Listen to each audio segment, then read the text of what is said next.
understand at that time is that God had answered my prayer, and he was removing me from bondage, and he was taking me to the molding process to become the man that I am today.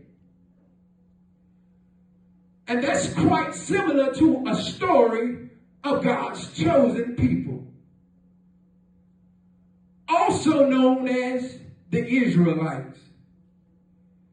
Now, the Israelites were the descendants of Abraham, Isaac, and Jacob, in which God had promised Abraham that he and his descendants would be blessed.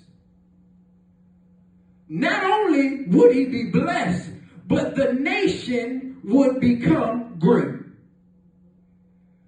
Now, Israel were the chosen people whom God chose to fulfill his plan for salvation and redemption.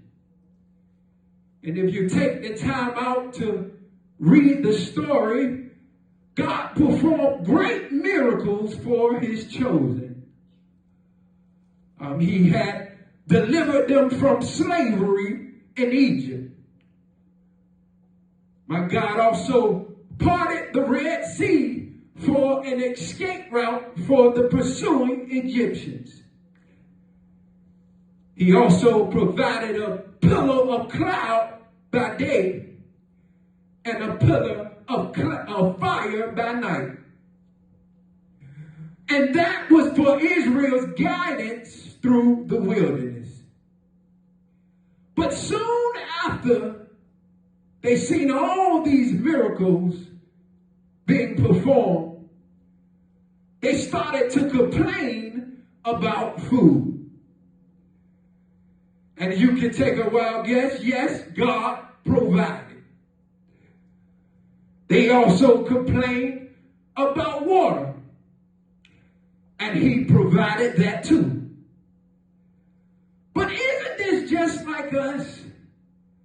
After all the miracles we see God perform in our lives, after we witness God making a way out of no way, we always find the most simple thing to complain about.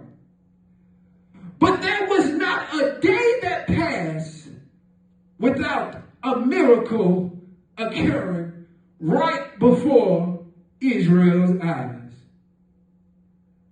But as I read this passage over and over and over again, what I could not understand is that they cried and prayed to be rescued from oppression. And when God finally showed up, after all the miracles they seen him perform, somehow the devil had deceived them to desire to go back. As we can read verse 4, it said, and they said one to another, let us make a captain and let us return to Egypt. Now, I want to tell you that some of us have been in bondage for so long that in the end, it would turn out to be self-destruction. Verse 4 shows us that Israel was headed towards self-destruction. We have to understand that